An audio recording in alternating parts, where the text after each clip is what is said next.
Place à présent à l'invité plateau. Nous parlons aujourd'hui de la pêche, un secteur pourvoyeur, en particulier des mécanismes de financement du projet GAB Pêche qui a été lancé le 11 août 2025.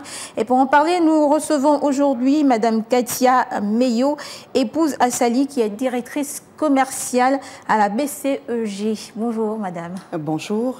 J'espère que vous allez bien. Ça va bien. J'espère tout autant pour vous. Merci, ça va. Alors, ce projet GAB Pêche qui a été récemment lancé, qui a plusieurs objectifs, hein, pouvez-vous nous en parler plus en détail? Pouvez-vous nous présenter ce projet? Qu'est-ce que cela constitue exactement? Je vous remercie. Merci ce matin de recevoir la BCEG. Alors, le projet GAB Pêche est une initiative qui a été lancée sous la haute inspiration du président de la République, son Excellence M. Brice Clotaire Oligui Nguema, qui est dédié au développement durable du secteur pêche. D'accord.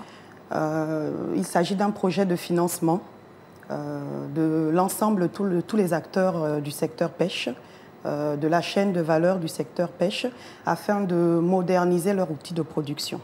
Voilà. Et le chômage des jeunes s'élève à plus de 36% selon les estimations. Donc, un projet qui vient pallier cette problématique. Quel est votre avis personnel sur le projet? Est-ce que c'est un projet réaliste? Est-ce que c'est un projet qui vient à point nommé, d'après vous? Alors, c'est un projet qui vient fortement à point nommé dans le sens où il a été ficelé vraiment pour mutualiser les compétences, l'expertise, l'expérience de tous ces acteurs qui gravitent autour de l'écosystème de la pêche au travers donc de coopératives. Très bien. Est-ce qu'il y avait des critères bien spécifiques pour être sélectionné? Alors, pour être sélectionné, il faut dans un premier temps faire partie de tout cet écosystème, cette chaîne de valeur pêche et produits halieutiques, mais aussi présenter un projet viable, rentable, qui permet aussi, au travers des revenus dégagés, le remboursement correct du crédit accordé. Très bien. Est-ce qu'il a fallu une caution des bénéficiaires comme pour Tactigab, par exemple? Alors, nous sommes, par rapport à la typologie de ce secteur, nous n'avons pas opté sur le besoin de caution, mais plutôt sur le nantissement du matériel qui est accordé. Et nous avons mis l'accent sur la domiciliation stricte, correcte et effective des revenus dégagés par ces acteurs-là dans le compte qui sera dédié. De façon donc plus détaillée, parlez-nous donc de ces mécanismes de financement du projet. Alors, ce projet est financé sous forme de crédit court terme amortissable, c'est-à-dire qu'il y a un remboursement qui se fera chaque mois au travers de coopératives. Donc, nous avons plutôt privilégié les coopératives parce que nous avons voulu, comme je disais, mutualiser les ressources, mutualiser les compétences, mais aussi engager de manière collective tous ces acteurs les uns aux autres. Les uns aux autres. Est-ce que c'est de façon collective ou individuelle? Alors, le crédit, il est accordé au travers d'un véhicule qui est donc une coopérative, mais les financements sont individuels, acteur par acteur. Et nous allons jusqu'à suivre et accompagner ces acteurs au quotidien là, dans le bon dénouement de leur activité. Et quels sont les taux pratiqués, sachant que l'objectif est de permettre à ces opérateurs de faire du profit? Alors, nous avons aujourd'hui mis en place un taux préférentiel et je dirais même hors compétition, qui est à 6% hors taxe, pour permettre justement à ces acteurs-là de maintenir une part de marge qui permettra de pérenniser leur activité. Donc, l'idée, c'était de ne pas les pénaliser dans le remboursement de leur crédit et dans le bon fonctionnement de leur activité au quotidien. On parle donc de pallier le chômage des jeunes, mais vous dites que le projet concerne uniquement les personnes qui sont déjà dans le secteur halieutique. Est-ce que ce n'est pas une façon donc de ne pas inclure d'autres personnes qui veulent aussi devenir entrepreneurs? Alors, nous avons mis en place ce financement-là pour le secteur pêche, mais aussi pour attirer les jeunes vers ce secteur-là, le rendre un peu plus dynamique et leur donner envie justement d'adhérer à cette chaîne de valeur. Ça part vraiment du pêcheur, du mareyeur, de l'écailleur. Voilà, toute une chaîne de financement est mise en place pour faire vivre et rendre un peu plus performant l'activité pêche, leur redonner voilà, un peu de blason. Un peu de blason. Est-ce qu'il faut se faire former quand on dit qu'il faut faire partie du secteur, est-ce qu'il faut avoir une formation particulière ou il faut juste être quelqu'un qui fait une activité dans le secteur?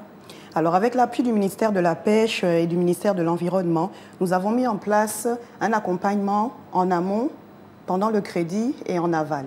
Donc, nous accompagnons les acteurs déjà en activité et même ceux qui souhaiteraient intégrer cette activité-là dans la structuration administrative de leur activité, dans la structuration documentaire. Nous les accompagnons jusqu'au montage du dossier. Et pendant le crédit, nous les suivons pour assurer le bon dénouement de ce crédit-là. Donc, en plus de l'appui financier qui est mis en place, il y a un appui aussi technique et un accompagnement en termes de formation. Et donc, comment le Gabonais qui vous suit, là, présentement, comment s'y prendre pour faire partie de ce projet, pour initier donc toutes ces étapes-là? Alors, on invite tous les Gabonais intéressés par ce projet à se rapprocher soit de la BCEG, soit du ministère de la Pêche, avec qui nous avons mis en place ce partenariat-là pour pouvoir bénéficier de ces financements. On parle de la gabonisation du secteur, donc ça concerne uniquement les Gabonais. Alors, ça concerne les Gabonais inscrits au ministère de la Pêche, même si nous privilégions l'adhésion au travers de coopératives qui permet de faciliter l'accompagnement et puis de les rendre un peu plus rentables dans un secteur qui est peut-être un peu mal connu au départ, mal maîtrisé. Bien maîtrisé. Et pour le Gabonais lambda qui ne comprend pas les termes économiques, qu'est-ce qu'il doit donc retenir de ce projet et de ce qu'il en ressort? Alors, ce qu'il faut retenir, c'est que le projet GAB-Pêche, c'est une réalité et que nous avons pour vocation de mettre à disposition de ceux qui veulent réellement embrasser ce secteur-là, du matériel, des outils pour leur permettre de démarrer leur activité. Ce qu'on attend derrière aussi, c'est d'avoir des projets présentés, viables, réels, avec une rentabilité. Le petit Gabonais doit savoir qu'il faut que tout ce qu'il réalise puisse rapporter de l'argent. Voilà. L'idée, c'est vraiment de professionnaliser les Gabonais et exclure un peu les pêcheurs du dimanche. Voilà. Donc l'idée, c'est vraiment de professionnaliser ces Gabonais-là, les rassurer sur le fait que le métier, la pêche, c'est un métier à part entière qui a possibilité d'être autonome et de gagner de l'argent au travers de cette activité et qu'ils seront accompagnés par tous les acteurs nommés au besoin. Au besoin. Alors, pourquoi le secteur de la pêche pour ce projet? On a commencé par Taxi Gab, aujourd'hui c'est Gab Pêche. Pourquoi particulièrement le projet, le secteur de la pêche? Alors, le secteur de la pêche, nous avons mis l'accent sur ce secteur dans le but d'autonomiser le Gabon en termes d'autosuffisance alimentaire, de permettre à ce secteur d'avoir un peu plus d'impact dans la production de richesses nationales. Il y a on en parlait dans l'une des rubriques de la matinale, donc les 24 nuances de slam, et il y a quelqu'un qui a commenté sur le live en disant le prix du poisson, on n'en peut plus. Parce que ça, c'est pas à la portée de tous les Gabonais. Est-ce que c'est l'un des objectifs visés, donc gaboniser le secteur, l'autonomisation des jeunes, donc permettre à ce secteur de beaucoup plus, se développer. Voilà. Est-ce que c'est l'un des objectifs visés, réduire le coût du poisson également? Alors, c'est l'un des objectifs visés complètement. L'idée aussi, c'est de réduire aussi le coût du poisson au niveau de l'assiette de la ménagère. Donc, plus nous facilitons la production de poissons au travers d'équipements modernes et performants, plus sur le marché, l'offre sera moins coûteuse et ça permettra aussi l'embauche de plusieurs acteurs.